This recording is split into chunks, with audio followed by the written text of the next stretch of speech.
For this video, I'm going to take one last look at the Bangor Mall, which is in the process of redevelopment right now, so I don't think it's going to be standing much longer.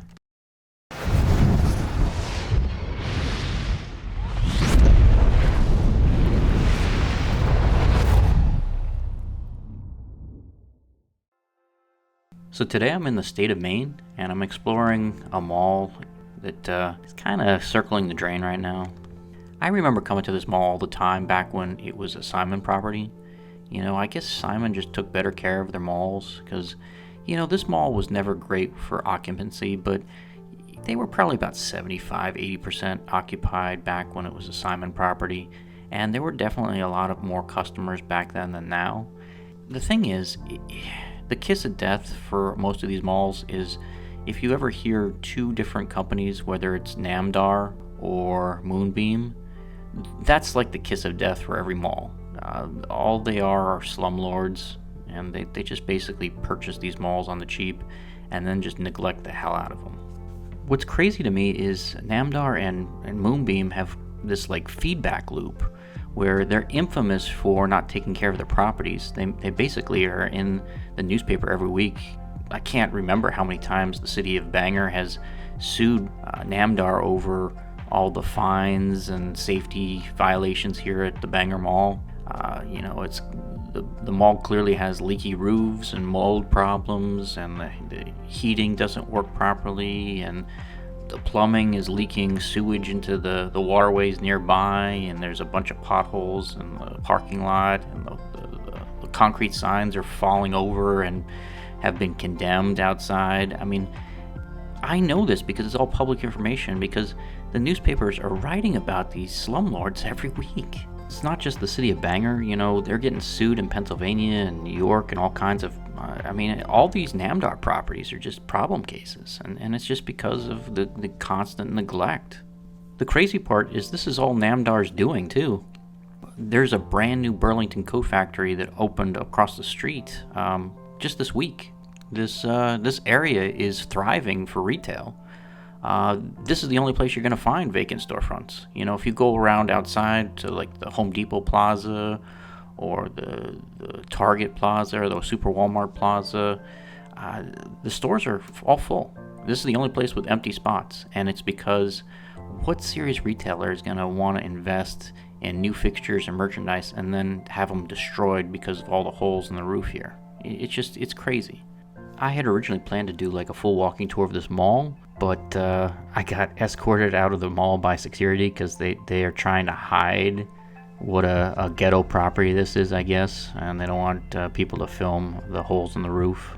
It's so stupid too. They don't have the money to pay their property taxes or fix the roof, but they can still pay for security guards to hassle YouTubers. And this place isn't a dead mall because of the YouTubers. This place is a dead mall because you're scaring away prospective tenants with your non-existent maintenance. And it's a shame too, because the only thing wrong with this mall is the mismanagement. This is a very nice looking building originally. It's one of those like three-legged layouts, so it's very compact and easy to walk. It's a couple vestibules beside each other, so it's a very compact mall, and it should be easy to maintain, yet Namdar found a way not to maintain it nonetheless. And the absurdity of me getting escorted out of the mall is I'm not a dead mall vlogger. That's like Dan Bell and retail archaeology scene. It's not really what I do. I have covered a few of them, but it's rare. The primary goal of my channel is historical preservation. I'm most proud of the fact that you can take a ride on the Liberty Bell at Magic Kingdom, or a ride on the monorail at Jillian's Wonderland Pier, or go for a museum tour at Paquette's Farmall Tractor Museum. All those things are gone now, and I'm proud that I was able to film them and preserve them. There were so many great malls that I grew up with as a kid, like the Lakes Mall or the Plantation Fashion Mall. They're gone, and there's never been video posted on YouTube so far because I've looked. And I kind of wish people had filmed those things when I was a kid so I can, rekindle my old memories and nostalgia. There are a bunch of moving parts right now, and they're all trying to get this mall bulldozed. It's not me that's doing that. The city is meeting with developers already about, planning to redevelop and bulldoze this place. They're turning the screws right now to pressure Namdar to sell, and if that doesn't work out, the city is trying to seize the property through eminent domain. All I'm trying to do is film the place before it gets bulldozed, and you'd think there would be less hostility for something like that. Namdar really needs to find a new line of work because they are absolutely the worst when it comes to property management. Namdar's business model is basically being like a chop shop for commercial property.